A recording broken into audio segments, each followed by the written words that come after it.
Hi, I'm Ben Richardson, and you're listening to the Karate Podcast, where we talk about karate, the competitive sport of kumite, and the warrior's journey. Brought to you in association with Kumite Coach, the world's first progressive online high-definition coaching platform, created by coaches and fighters for coaches, fighters, and students of karate. Join kumitecoach.com today and take your karate to the next level. All right, guys, welcome to another episode of the Karate Podcast. I'm really excited to have with me today my professor and instructor in Brazilian Jiu-Jitsu, Chris Fensom. Chris is a black belt in Goju-Ryu Karate. He is a black belt under Roger Gracie and Kev Capel in Brazilian Jiu-Jitsu. He is a black belt Masters British champion in Jiu-Jitsu, also had a MMA career and was the middleweight and light heavyweight champion of Battle Arena, one of the UK's largest promotions. He is a sports commentator and analyst for Brazilian Jiu-Jitsu and MMA, and the current school owner of A1 Martial Arts in Tame. Chris, thanks so much for joining us today. Oh my, I've never seen you have emotion in your voice before, Ben. That's incredible. Maybe it's just you. I didn't know you could fake the passion. That's very good. I thought you were always just stoic, neutral Ben. You've got the kind of radio presenter voice going on. I like that. It's completely fake, but I appreciate that. It's good. Thank you. Thanks. Everyone will love to hear that. So, Chris, tell us where it all began for you in martial arts. Was it a recent thing? Were you an adult? Were you a child? How did you get started in this? So I was a teenager, and so it's kind of like I'd done a little bit here and there, and I wasn't that into it. I didn't really get it as like a kid. I did a few classes. And my dad is quite a keen boxing fan, so most of my childhood was like slap boxing with my dad. Like I didn't really realize that he was doing it to the point of making me a bit tougher. I thought we'd just play fighting as you do, but there was a little bit of like, oh, put your hand there and do this, just a tiny bit. But it was mostly just fighting my dad, as most boys do, I think. And then as a teenager, I went to a dancing class, right? Nice. And my girlfriend at the time, who is now my wife, been together forever, they were like, right, here's the dancing moves, and I'm sure I was terrible. And they go, right, everyone change partners. And my Latin American jealous girlfriend was like, no one else is dancing with my boyfriend. She's still the same now. And so she was like, come on, we're out of here. This is stupid. You're not dancing with a load of 50-year-old women that are going to perv on you, which sounds fine to me. But and then we were just looking for something to do, kind of bored. So in the same place was a martial arts class, and I'd done a little bit of it. So I was like, oh, let's give that a go. And I was just thinking, just to stay fit. I kind of wanted to learn to backflip, which I still can't do. But yeah. And then it was a karate class, and I walked into that. And then as a kid doing martial arts, I'd never been allowed to do any sparring. And I walked into this Goju-Ryu karate class, which is a little bit more full on than other styles. It's less sport and more like Kyokushin kind of style. It's more violent would be the probably way of putting it. And I did sparring like my first class, and I absolutely fell in love with it instantly. It felt like fighting with my dad growing up, and I got hit. And I didn't mind, which I do mind now. I've grown out of that massively. But at the time, I was quite young and stupid. And I just thought this is like the most fun thing in the world. Like I'd get not hit too hard, but you get hit a bit and it would just make me smile and I'd want to get them back. And I could also see how you could get quite good at it quite quickly if you were dedicated. So yeah, within a week or two, maybe a month, but push it to a month, I was kind of like, oh, maybe I could do this for a job. I was already thinking, oh, wow. Yeah, because I was kind of that age of life where I was kind of looking for something my life's purpose, like 17, 18-year-old.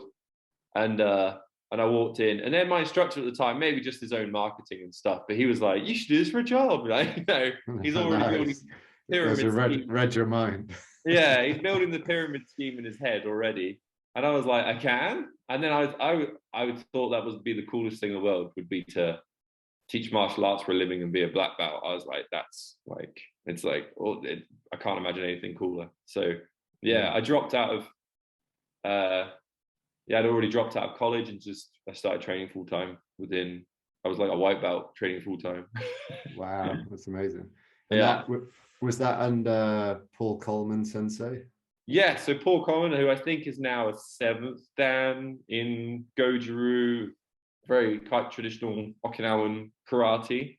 And he was my first instructor. And he really helped me. It's kind of, you meet these people along the road of your life that have a big impact on your life's direction. You being one of them, definitely, as well, being able to spend time with you. And Paul's one of those people. One of the things that really stuck out to me was when I started, I'm not a particular, well, you can say better than me if you think this is true or whatever, but I don't think I'm a particularly athletic person. I'm quite naturally flexible. Apart from that, I don't really feel like I have a huge amount of natural gifts.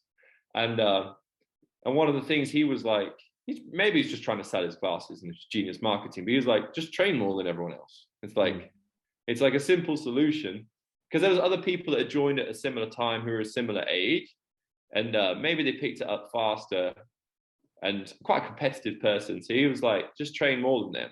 So I went from once a week to twice a week, and then they trained twice a week. I went from twice a week, 3 times a week. They trained 3 times a week. And by the end of it, I'm training 6 times a week. They've dropped out and quit along the way. And then on top of that, I'm buying the VHS tapes of all the katas and teaching myself at home, and just completely being a karate nerd and obsessing. Basically becoming the perfect student.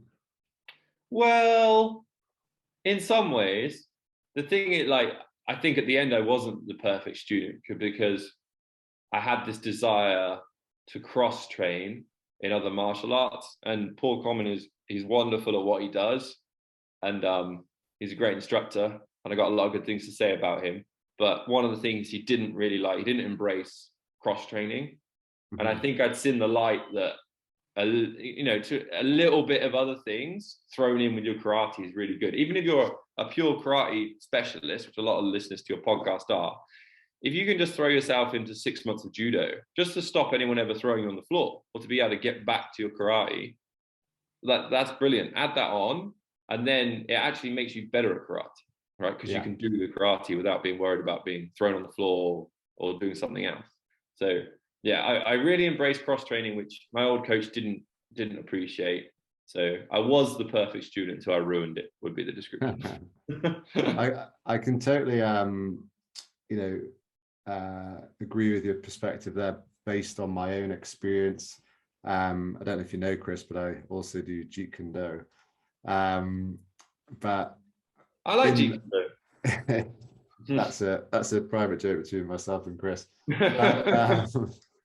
In that really drew me back into karate, actually, because I was seeing some similarities, between techniques, and like the training I was doing in Jeet Kune Do at the time was, based on functionality as opposed to it being a kata form or something like that.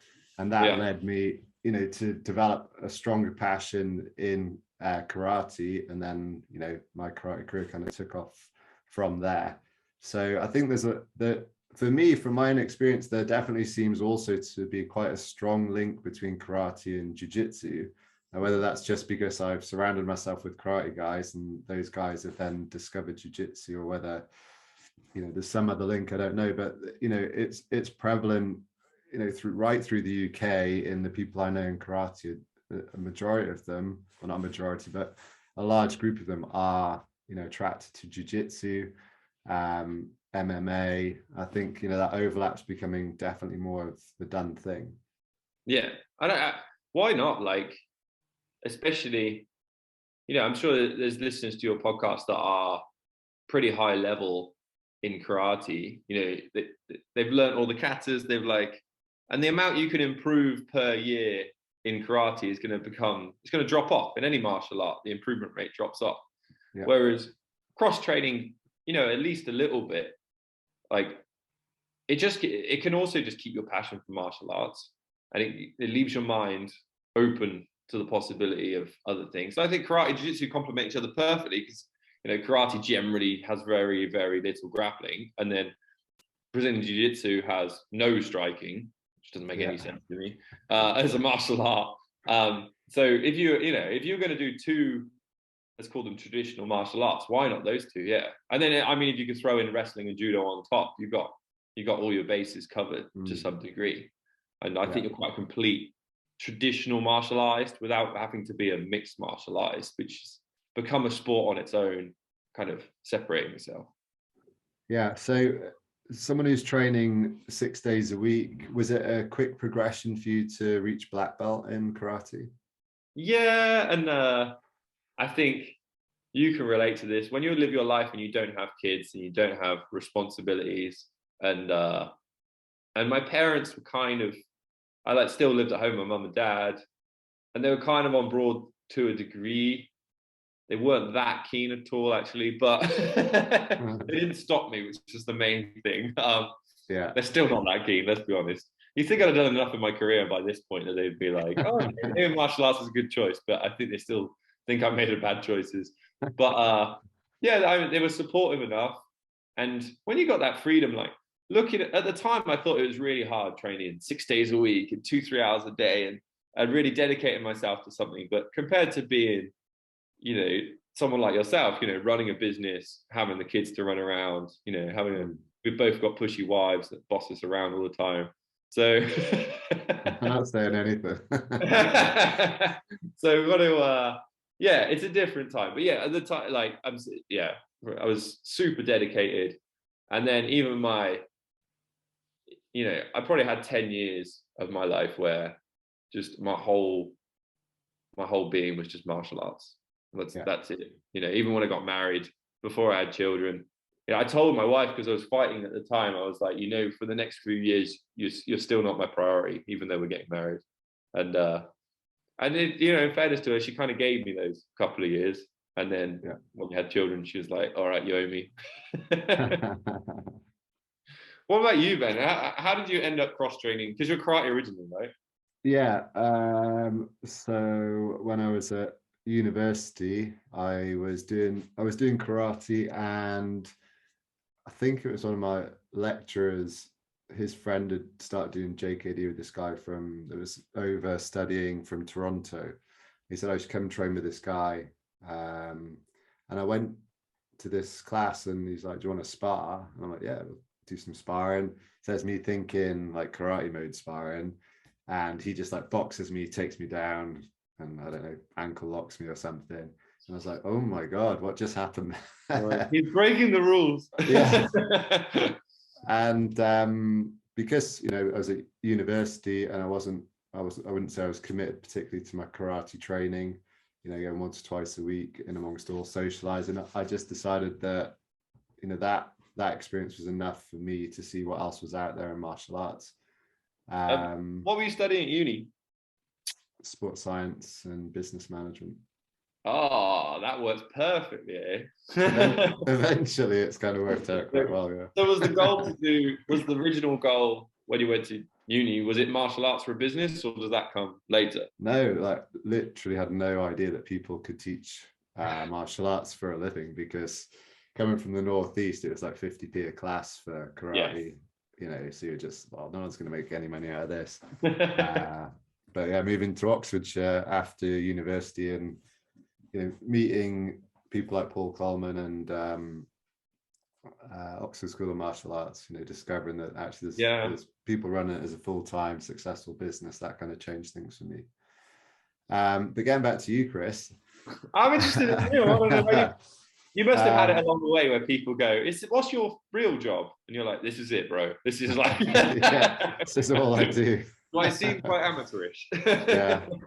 So I'm interested, what pulled you over to mixed martial arts? Because that was your next kind of step into things, wasn't it? Yeah, I mean, I enjoyed watching combat sports. Yeah. And I remember I didn't have the UFC, but my parents had like Sky or cable TV subscription or something. And we used to get Pride fights on some obscure TV channel. Um, and I used to like, because I was a traditional martial artist, I used to like the guys in the gi. And Yeah. I kind of figured out they were judo guys eventually, but I was always cheer for the guys in the gi, and I wanted to compete as a way to kind of improve and test myself, and also I had this goal of doing this for a career, and I had this pretty bad imposter syndrome because the only fights I'd ever had in my life were like at school, and I think I lost every fight, right? So it felt like a bit weird being like, I want to teach people how to defend themselves for a living or do martial arts, and then have only experience where I've been beaten up. And also, one of the things that Paul Coleman would do as part of his lessons, he would say real situations that had happened, right? I don't know, realish. We're putting it in quotation marks, right? But real situation. And he works on the door a long time. He'd done like security jobs, and like I think certainly some of the stories were mostly true. And at the time, maybe I was a bit gullible, and I was so impressed by these real life fight stories. And I just, I didn't have any. And I try and live my life in a way where I like the whole Zen monk martial artist thing, right? I want to live my life in a way where no one ever wants to fight me because I'm nice to everyone, and I can, the goal is to resolve the situation without coming to violence. Like I like that as well. But I was like, how can I teach martial arts? How can I test myself? How can I prove myself if I've never had a fight? And then from watching Pride fights on the TV, I was like, well, this is as real as it gets. This isn't a points fighting tournament. This isn't a cat tournament. And I've done that a little bit. This is as real as it can get without picking a fight with someone in the street. So it's kind of, I was drawn to it because of that. And I was kind of like, and then also I started to think there was holes in me as a martial artist because, when someone grabbed me, I wouldn't know what to do, essentially. And that happens even in karate sparring, you end up in close range. And I did have this situation where in my karate classes, this guy came in who'd had a couple of MMA fights, but it was a karate guy. I can't remember his name. I think he's quite well known. Been on the British team and things. And he, at the end of the class, this is my own arrogance and cockiness. I had it coming, but I basically called him out. I was like, let's spar. And I was too young to realize that I was calling out this guy in front of the entire class, right? So I was like, let's spar. He took me down, choked me unconscious. I didn't know what tapping was, right? I'd seen it on TV, but I didn't know when you're supposed to tap. And I was like, so I woke up and I was like, again. And then I was so worried about being choked. He did a roundhouse kick, and I think I pretty much fractured a cheekbone. He kicked me so hard in the head, right? Wow. Didn't knock me out, but I had this extra crack in my face. Not good. And I couldn't eat and breathe properly for a little while. And it kind of, it sold it to me, but maybe I needed to branch out my own training. And then it was like, do it once. Say I've had a real fight. That was the thing. And then I did it once, and without being arrogant, turns out I was actually pretty good at it. So I did it a few more times. Or I think I was pretty good at it. So not anymore. Nice. But that was it. Yeah, there's a convoluted way of saying basically, yeah, great. I wanted to do MMA as a way to test myself, to have as close to a real fight as I could without being a douchebag that gets in fights with drunk people, which it turns out is what my old instructor used to do: beat up drunk people and tell the stories. And so you're approaching MMA at that point though with like just heavily a karate background, some boxing experience from your dad, no real grappling. No. So I turned up to there's a club that used to exist. You might have heard of Fighting Fit in Banbury. Do you remember the club? Yeah. So kickboxing gym essentially. I mean, the owner had 100 kickboxing fights, and they just started an MMA class because it was getting popular, and they got this couple to come in and they teach it. This boyfriend and girlfriend were teaching it, a little bit older, and they were both judo black belts and done Japanese jiu-jitsu. And then on top of that, they had kind of a bit of a passion for it. They brought Eddie Barro's books, and then they just got all these kickboxers and tried to teach them MMA. And one of the reasons I fell in love with grappling is because the standard of striking there was super high. So there's European kickboxing champions, and there were some guys that on the feet I would never ever be able to get anywhere near unless I dedicated many, many more years of my life.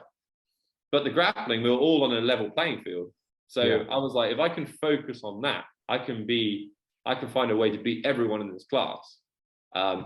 So yeah, and then I didn't really have that experience of most jiu-jitsu people where you go in and someone taps you out effortlessly and beats you up. It was like, I felt like I was drawn to it straight away. I'm being very distracted. My wife is walking past in her bikini, sunbathing. You would be doing that in Cumbria today.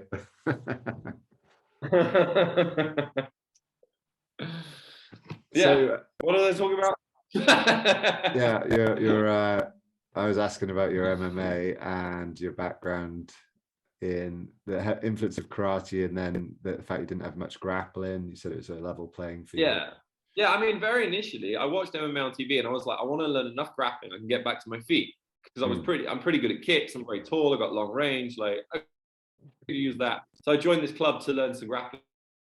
I realized the grappling and away from the striking, and then really made me fall in love with jiu-jitsu. Especially some of these kickboxers had like giant egos, so tapping them out was just so satisfying. And also like 50 million times in my life, so it like that gives me so much more confidence. So yeah, drawn to the grappling at that point. Awesome. I think we missed most of that because of the internet connection, which was great. That's definitely you, because I got fancy internet here. I got Starlink. I got Elon Musk's. I've got Starlink. Oh, you got to match the car, is that way? Yeah. I'm gonna test. I think occasionally it moves. It goes between the satellites, and you have a little drop off. It always seems to be about this time that it fannies up. So take us into your jiu-jitsu, where you went from the MMA experience into the jiu-jitsu. Yeah, I mean, I fell in love with jiu-jitsu because I could do it against all these kickboxers and be able to beat them. I felt like we've all got different body types, right? Some people are quite explosive athletes. You're quite a fast twitch person, right?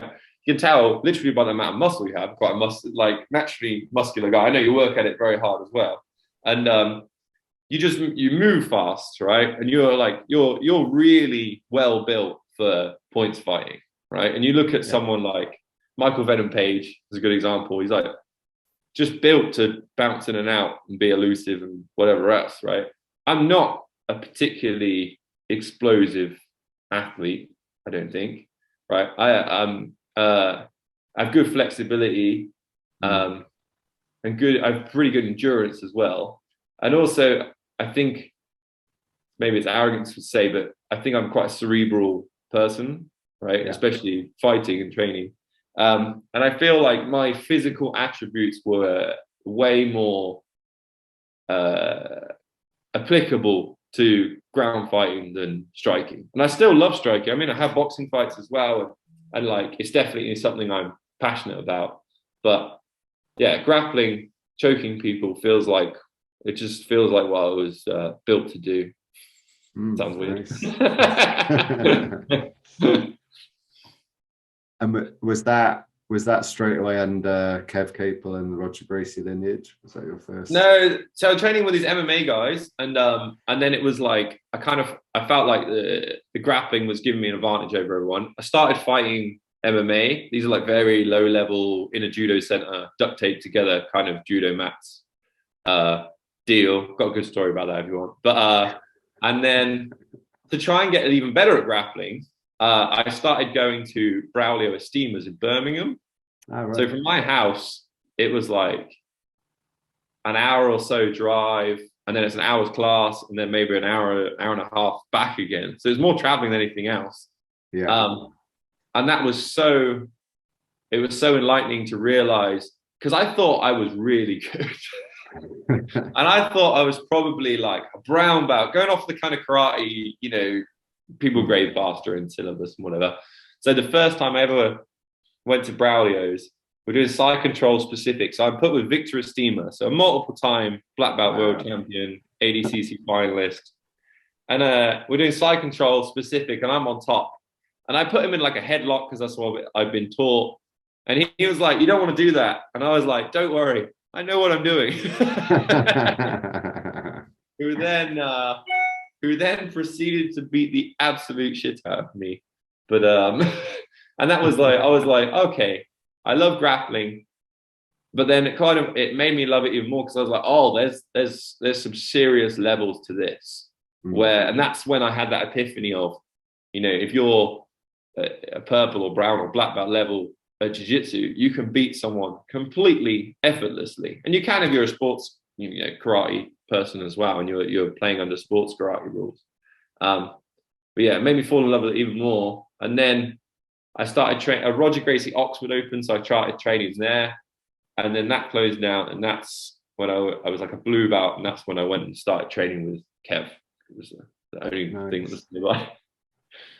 So you've got into jiu-jitsu, you've been experiencing and competing in MMA, but were you still maintaining your karate? Because your school teaches karate as well as jiu-jitsu, doesn't it? Yeah, and so you've managed to carry that on through all of this as well. I was still training karate. The passion for kind of traditional karate started waning. Yeah. I think it's not so much a review of karate. I think it's just the amount of time and effort I put into it. I was just getting over it a little bit.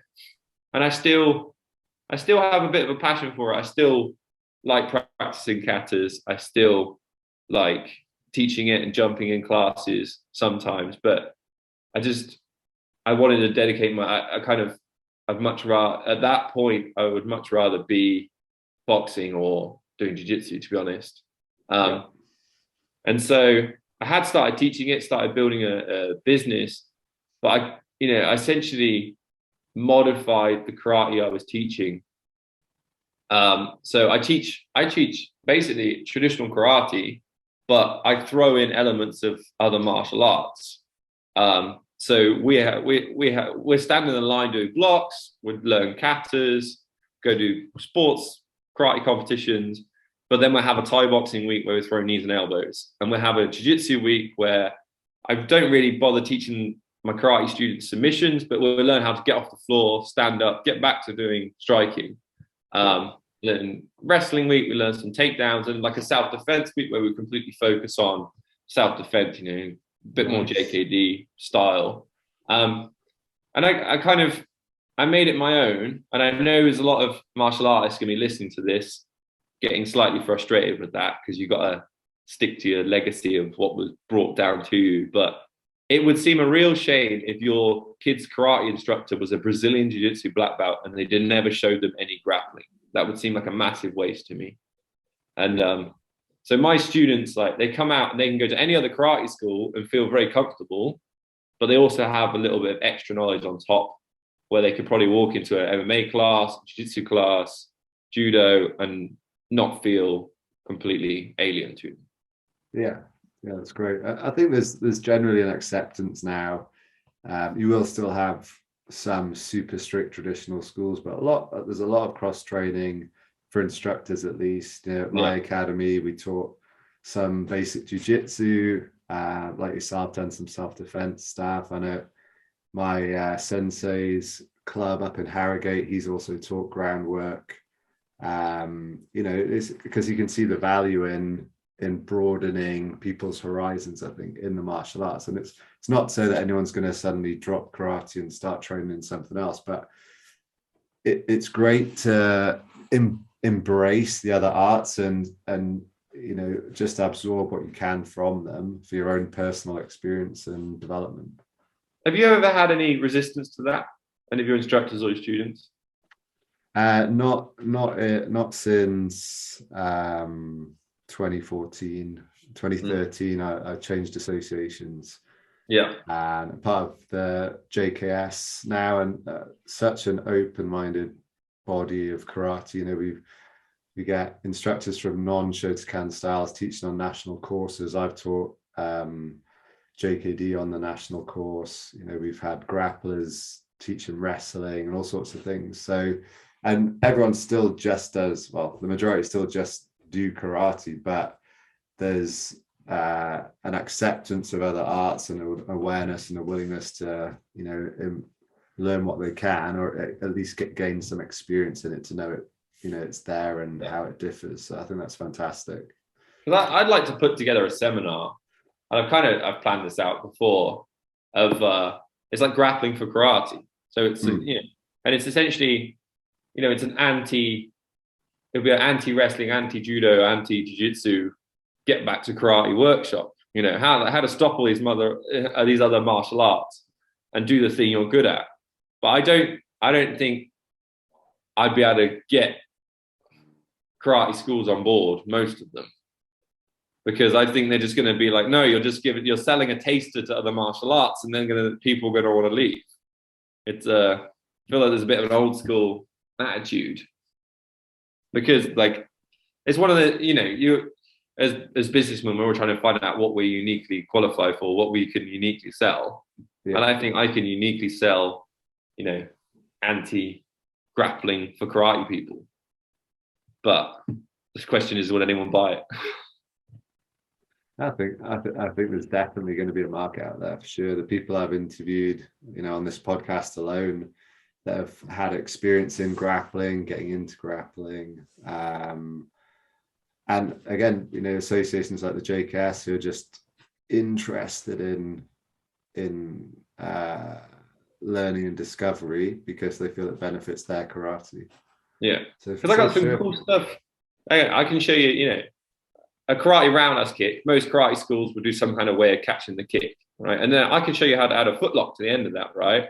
And then like a traditional karate block, I can turn that into an Americana very easily. Well, it's very JKD style, that one.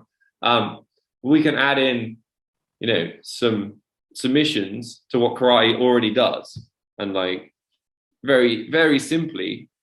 And then also, you know, to avoid takedowns and things, you know, it's pretty, if you learn some good fundamentals, you're all of a sudden the chances of a jiu-jitsu person butt shuffling towards you and pulling you over go down massively. Not that you shouldn't be too worried about that, but just in case. So I just wanted to touch on some of the kind of differences in jiu-jitsu and karate, because I have a passion for both. You know, I'm still coaching karate, still train it, but you know, probably since I've moved up into Cumbria, my focus has been driven into, you know, jiu-jitsu and my development there, and I was really honored to be awarded my black belt by you earlier in the year. Very unexpected. Lend me some money, by the way. And yeah, I've lost what I was going to say there. Karate, jiu-jitsu. Yeah, and so, you know, obviously some of the differences that are generally like thrown around, I think jiu-jitsu people have a strong view on self-defense effectiveness. There's also the process of grading. And I think it's something we've obviously discussed, you know, just in person before. Karate have this very strong format of you progress by learning your techniques, you know, your kata. I don't think that really has any relevance to the person's ability to fight or to spar in a sports context, but essentially for the grade, that's like the prerequisite of knowledge that, you know, you need to achieve. Jiu-jitsu, in my own experience to date, doesn't really have that, hasn't got a formal structure, you know, but still the outcome is very high level black belts who are very skilled, very competent, but there could be a huge variation in their focus of their skills and how they'd apply their grappling game. What are your thoughts around the two kind of systems for student development? I mean, I think they're opposite ends of the spectrum, trying to do the same thing, signify progress. I think they're both good and both bad at the same time. I think karate seems to have gone the way of, which is really nice. So one of the things I have with my karate classes is I have a lot of like a mix of like Sen students, special needs students. Yeah. I have some adults that are just very unathletic, right? We're all dealt a different hand in life. And they can come into karate, they can learn the terminology, they can learn the katas, they've got to spar a little bit. They don't necessarily have to win, they just have to show competency, right? And eventually they're going to get a black belt in not a huge amount of time in the course of your life. I don't know what the normal is for Shotokan, but 5 years, I'd say, right? Yeah. Whereas Brazilian Jiu-Jitsu, a lot of those same people would either never get a black belt or they're waiting 20 years for it, right? If you're super crazy unathletic, right? And it is 100% or almost 100% based on like your ability to kick ass, which I also like. I like them both because I feel like one is super hardcore and someone says I'm a Brazilian Jiu-Jitsu black belt, you're like, that guy can fight. That guy, like 99% of the people in the world that are untrained, he could throw on his head and choke unconscious. Or she could throw on their head and choke unconscious. With karate people, there's a lot of black belts I know that really deserve the bout and they've done the time, they've put in the effort. But if they got in a fight in a pub, I would just say all they've done is increase their likelihood that they're going to win. I wouldn't put a guarantee on it. And I feel like that's the difference between the two. And the problem with the jiu-jitsu one is it's essentially, can you fight? Can you grapple? It's very hard to just label it and go, show me these 10 moves. If you do these 10 moves, it means you can fight, because it doesn't. Yeah. You can, I've trained with some jiu-jitsu people that are absolute nerds of it and they've got every instructional and they can show you every variation of every move and they're completely nerd out and they can't grapple, right? They don't have the killer instincts, athleticism, whatever it may be that goes with it. And then also, sometimes I feel sorry for these people. I'm like, they've put in so much time and effort and they're not being graded just because they can't fight. And like, I think in jiu-jitsu, there still is that acknowledgement of time put in, and there's certainly some high grades that wouldn't do that well in a fight, but they make them wait so long for it. It's very frustrating. And I like both. I like having the flat-footed autistic child that comes in my class, and I can say to his parents, he is capable of achieving a karate black belt.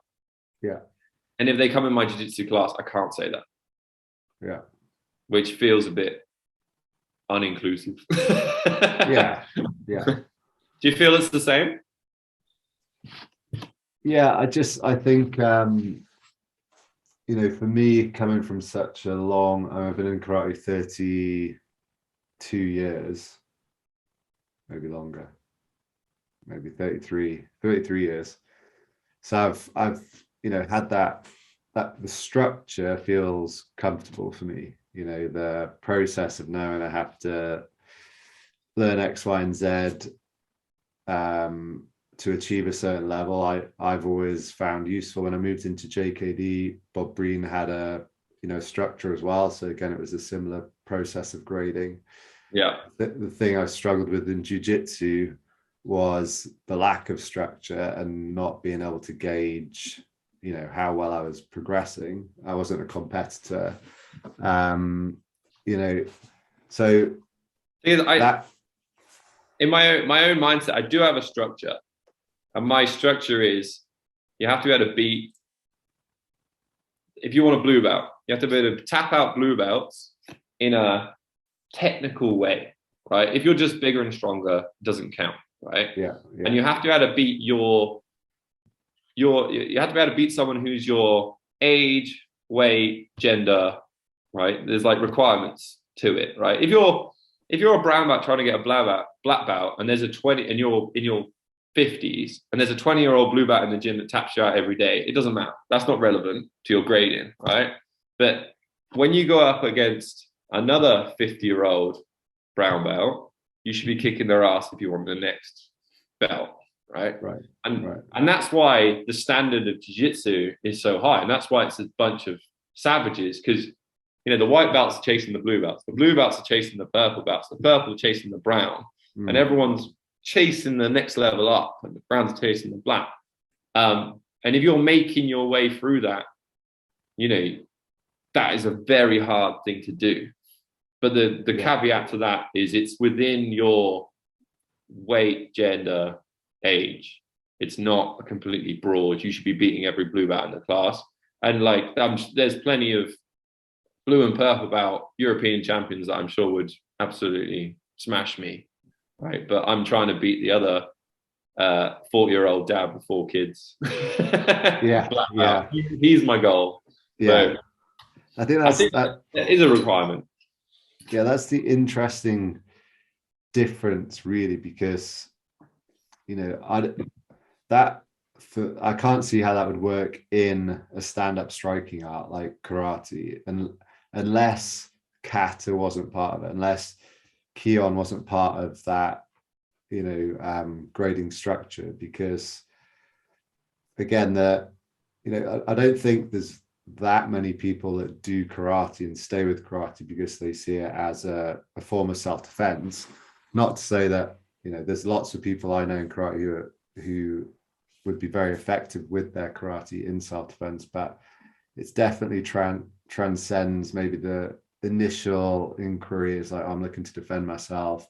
But then I think you stay with karate generally because you find something more in it than that physical, ability to defend oneself.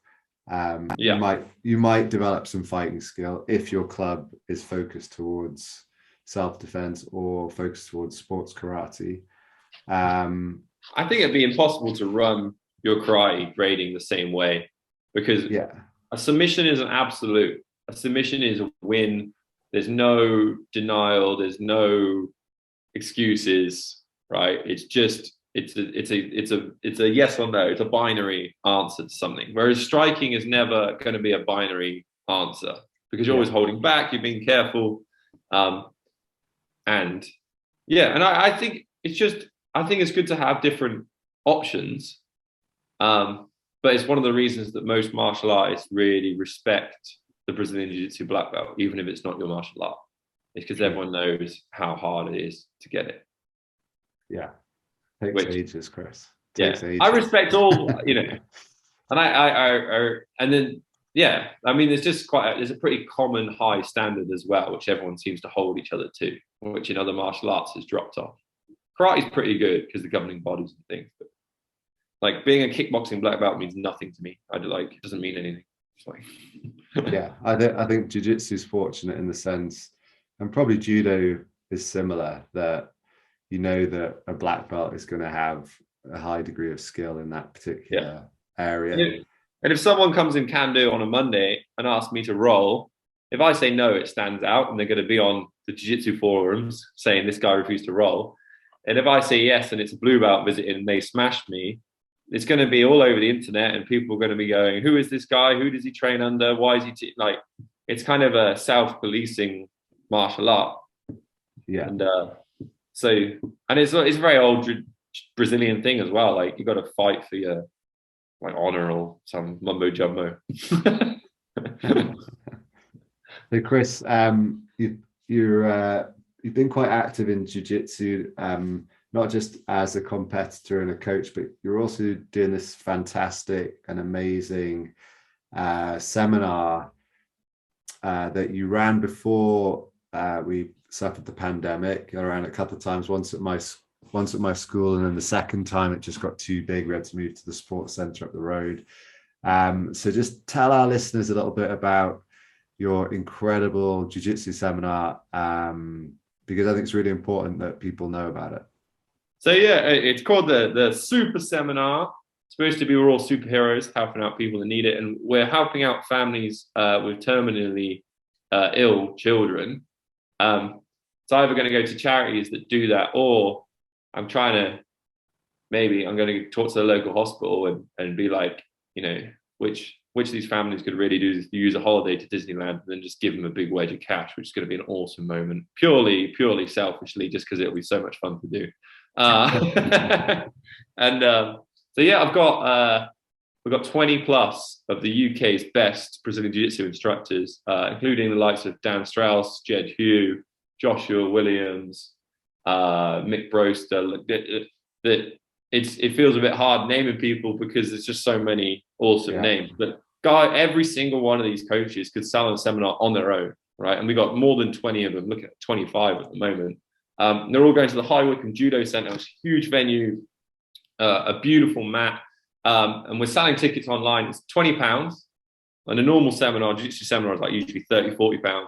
And you get to train with all these people. And what we're going to do is we're going to put you in small groups, and the instructor's going to go between the groups. So not only do you get to train with the likes of Dan Strauss, but he will come and work with your group of 4 people. So you get very intense instruction. You can ask him questions. You get some one-on-one time. You can take a photo, whatever it is you want to do. And it's all raising money for people going through the toughest time in their life. And it's you've been so supportive putting on the first few, and it's grown every time. And I'm like, the first one, it was hassling people to give up their time to come and teach, and now I'm having to say no to coaches because they want to give up their time and come and teach, which feels horrible. So amazing.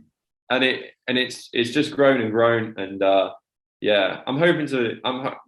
My goal is the biggest event in the history of UK Brazilian Jiu-Jitsu. That's my goal. Currently sold 10 tickets, so little ways to go. A little ways to go. But if you're interested, you can just follow me on Instagram at Chris Fensom BJJ. You see some of the info, or if you just go on Smooth Comp, it's got a calendar on there. Look at the 10th of September.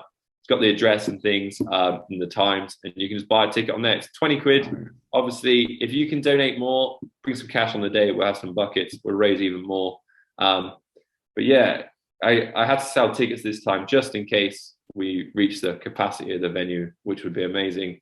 And also, every time we've done this before, I have this massive anxiety that 20 instructors are going to turn up and 0 students, which would be really embarrassing. I don't know it's going to happen somehow.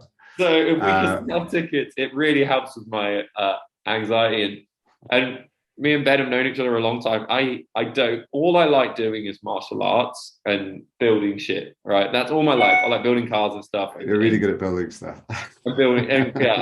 I hate organizing things. I don't do paperwork. I don't my wife runs my business, and I just turn up and do the fun stuff, which is run around with 4-year-olds, teaching them how to hit each other. And but I have this existential guilt about how nice my life is, and I think a lot of us do. So I was like, how can I put some good out into the world? So yeah, it was a combination of raising hopefully shitloads of money for some families that really need it and make a difference, and then also getting a whole community of martial artists together and just being united and having a cool ass day. Because a lot of the time it's teams hate each other, and same as karate, it's this association doesn't like that association, all this utter crap that I've had to put up with my whole career of politics. And I don't like any of it. I was like, I just do the shit I want and let's all be friends. That's how it should be. Yeah, absolutely. 100%. It's an amazing event. And I think the last event we did, was there like 200 people there maybe, or 100? Yeah, just under 200, I think. And it was huge, and it was great fun. The energy was, electric. This event's going to be amazing. And if you're a karate guy listening and you just think, I have been interested in grappling, what better place to start than the UK's biggest ever grappling? Because we're splitting you in groups, you can get in a little group with 3 or 4 other karate people, and then whenever instructor comes to you, you can go, can you help us? We know nothing. Can you show us something real basic? And then in the 2.5 hour seminar, you could get a real good base of all the fundamentals of jiu-jitsu from the best guys. You won't realize how good they are unless you're into jiu-jitsu, but from the best guys in the country. So yeah, it's just stressing me out. It's not my forte. It's just, If you could go online and buy tickets, it would make me feel better. We'll put the word out. We'll spread the word. Thank you. Chris, we're gonna have to call time there, but it's been really great to talk to you. We don't talk enough actually, and I never talk to you in my happy voice. So I'll do better. I haven't moaned since I got my black belt. So it's been a real pleasure for me, and I wish you every success with the event, every success with your martial arts school and your jiu-jitsu. And I'd like to publicly thank you, Ben, for giving me the opportunity to teach at your awesome gym, Camden Martial Arts in Abingdon, and been coaching there many years now, and I absolutely love being there. I love the atmosphere and the venue, and then like the crew that we've had come through over the years, all the different people. I've got to train with you regularly, and Jordan, and this new crew of students we got now are like, we've got it's like a family atmosphere. Yeah. It's been wonderful. Yeah. And then people might not realize that in our industry, you got hospitality and martial arts. It's even worse. But like COVID was like this horrendous time. And all of a sudden we were all thinking, going, wait, my only skill set is knowing how to choke people and kick them in the head. How am I going to diversify this into something that can be done at a social distance? And we were all, although I had a little bit of money coming in from students doing Zoom classes and things, all my privates disappeared, all my one-to-ones, or a lot of the ways I can make a living. And one of the things that kept going is you were paying me to do Zoom classes for the Abingdon guys, which you didn't have to do, and you could have done yourself to save money. And it was one of those nice little positives that took the edge off a really tough time. So thank you very much. Oh mate, it's an absolute pleasure. Absolute pleasure. It's you've been nothing but a positive influence in my life, and you've given so much to the academy and the students there and myself. So thank you very much. And I'm pretty loyal as well. Come on, you've got to give me that. Yeah, I think we're pretty loyal to each other. Okay, all right, you have a great day. Cheers, Ben. I'm going to go. Oh, my wife put her clothes back on. That is incredibly disappointing. Right? Cheers, buddy. All right, all the best. Bye. Adios.